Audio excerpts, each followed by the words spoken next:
Hard hats, high-vis vests, strict HR protocols, steel-toed boots.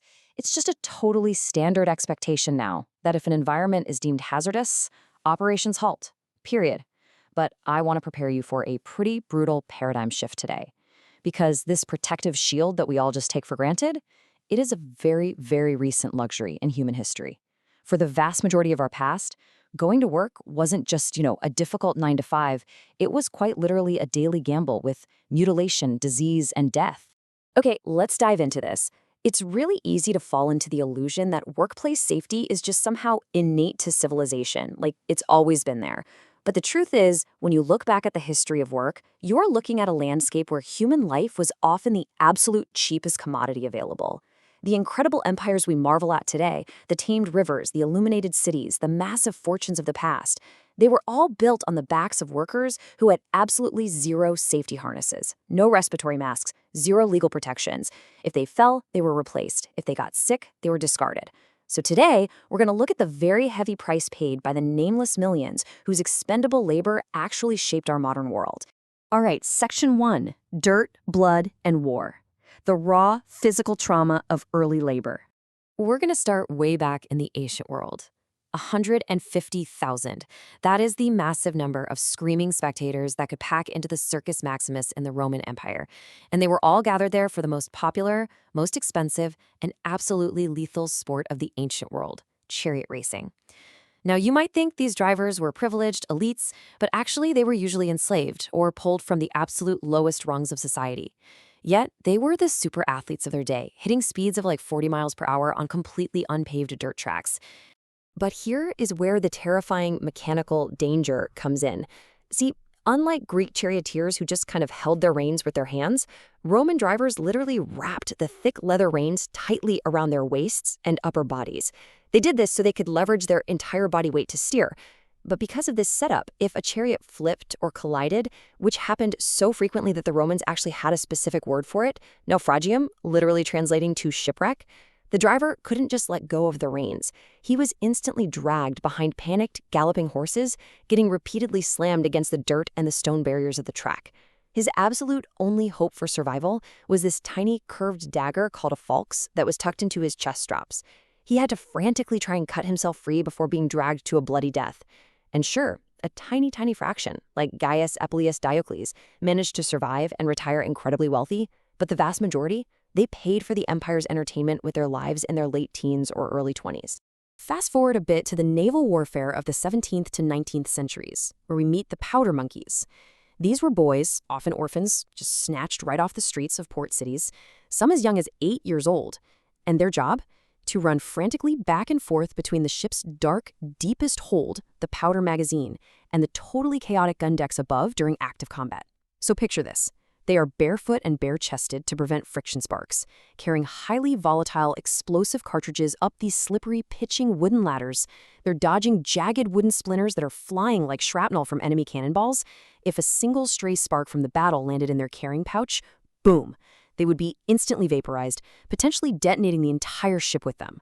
And, to make it even worse, if the ship started to sink, these kids were trapped down in the lower decks and were almost always the very first to drown.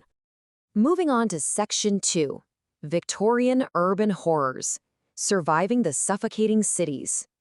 Let's step into the 18th and 19th centuries, right into the dark, cramped realities of rapid, unregulated urbanization.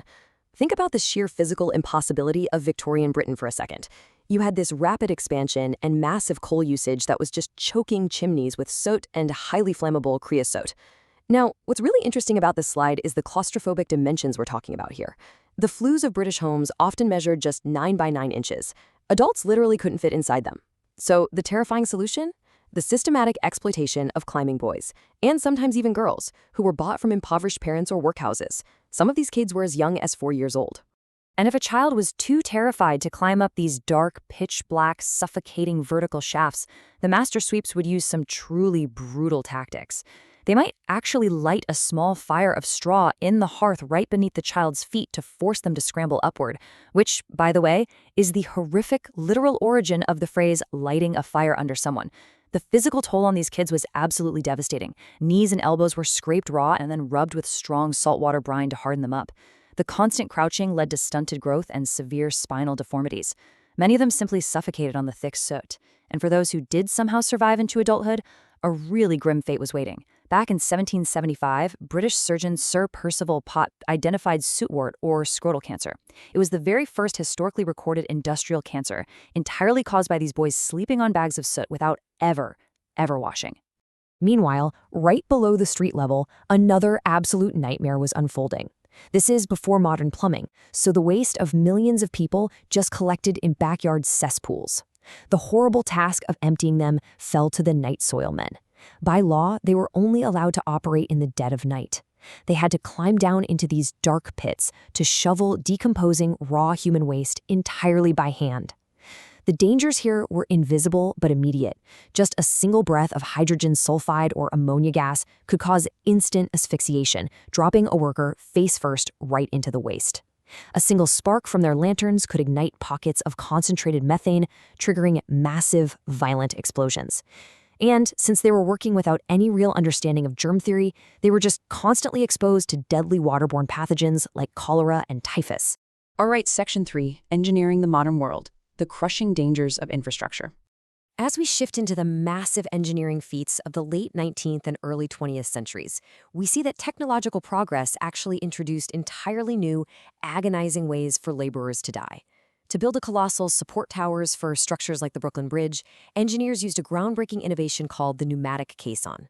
Essentially, this was a massive, bottomless wooden box that they sank deep into the mud of the riverbed. Huge air compressors pumped high-pressure air into this chamber to force the river water out. This created a dry, though insanely hot and incredibly humid, workspace for laborers known as sandhogs. These guys were down there shoveling mud and blasting bedrock at the very bottom of the river. But here's the thing. The true danger wasn't actually at the bottom of the river. It was on the journey back up. Medical science just didn't understand rapid decompression yet. When the sandhogs finished their grueling shifts and ascended back to normal atmospheric pressure too quickly, dissolved nitrogen gas in their blood literally emerged as physical bubbles. It's exactly like shaking up a bottle of soda and popping the cap. This caused the total agony of decompression sickness, which became famously known as the bends. Nitrogen bubbles would lodge in their joints, causing completely excruciating pain. In severe cases, those bubbles traveled to the brain or the spinal cord, causing blindness, strokes, permanent paralysis, and even death.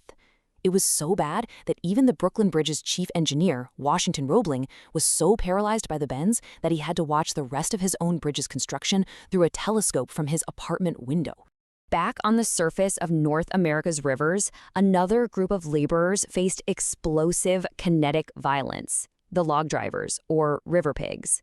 Before we had heavy trucks, rivers were the main highways for the booming timber industry. These daredevil workers literally spent their days sprinting across spinning, slippery, rushing logs, wearing nothing but spiked boots and carrying long pike poles. If the logs snagged and jammed, they formed a massive wooden wall under immense hydraulic pressure. The drivers would have to walk out onto this highly unstable pile and pry loose the key log using hand tools or sometimes dynamite. When that jam finally broke, millions of pounds of wood would release with sudden explosive force. If you couldn't run across the moving logs fast enough to reach the shore, you were instantly crushed to death or dragged under and drowned in the icy, heavy currents. Let's move to and see how this builds. Section 4, Toxic Miracles, the invisible threats of the chemical age. We are now entering a terrifying era where industrial miracles actively destroyed workers from the inside out. Back in the late 19th century, manufacturing cheap matches was a massive industry, and it relied heavily on young women and teenage girls, who were known as match girls. These girls worked brutal 14-hour days, literally dipping wooden splints into a paste made of white phosphorus. By breathing the toxic fumes and handling this stuff barehanded all day, the phosphorus slowly attacked their jawbones. It caused this horrific occupational disease called phossy jaw. It would start with severe toothaches, then progress to total bone decay, accompanied by this foul-smelling pus that literally glowed pale green-white in the dark because of chemoluminescence. I mean, can you imagine? If the rotting bone wasn't surgically removed, the necrosis would just spread to the brain and kill them. It eventually took the historic 1888 strike led by Annie Besant to finally begin the eradication of this completely preventable horror. Shortly after that, in the early 20th century, a brand new miracle element arrived on the scene: radium. The U.S. Radium Corporation hired hundreds of young women to paint watch dials with this luminous, radioactive paint called undark. Now, to keep their camel hair brushes sharp enough to paint those tiny little numbers, supervisors explicitly instructed the girls to shape the brushes using their lips and tongues. It was a technique known as lip dip paint. The girls were falsely, repeatedly assured by management that it was completely safe. Some of them even painted their teeth and fingernails with it just for fun before going out on dates, having absolutely no idea they were unknowingly ingesting massive amounts of radioactive material. The physical toll of this was just unimaginable. Radium chemically mimics calcium, so their bodies took it and deposited it directly into their skeletons, essentially bombarding them with radiation from the inside out. Their teeth just fell out, their jawbones crumbled at the slightest touch. Their bones literally became honeycombed, fracturing under their own body weight, and many developed incredibly aggressive sarcomas. When the women started falling ill, the corporation completely denied any responsibility, even going so far as to publicly claim the women were suffering from syphilis. But a group of them, led by a woman named Grace Fryer, absolutely refused to back down. Their landmark 1928 lawsuit finally established the legal right for workers to actually sue their employers for occupational diseases. Which brings us to Section 5, Toxic Miracles and Legacy, the blood-soaked foundations of safety. So the crucial point is, when we pull all these historical threads together, a really stark reality starts to emerge. And this brilliantly illustrates the sheer scope of it all. From the blunt physical trauma of ancient chariot racing and fiery naval battles, to the claustrophobic suffocation of the Victorian chimney sweeps and the night soil men down in the cesspools. From the immense atmospheric pressures endured by the caisson workers and the explosive force faced by the log drivers, right down to the insidious, invisible chemical deterioration of the match girls and the radium painters. Looking at the sheer variety really cements the horrific scale of historical workplace dangers. The transition from a world where workers were treated as totally expendable resources to the one we live in today, governed by rigorous safety standards, well, that was not a voluntary gift from industry. It was forced. Every labor law, every warning label, and every single protective regulation we rely on today was paid for by the lives of those who came before us.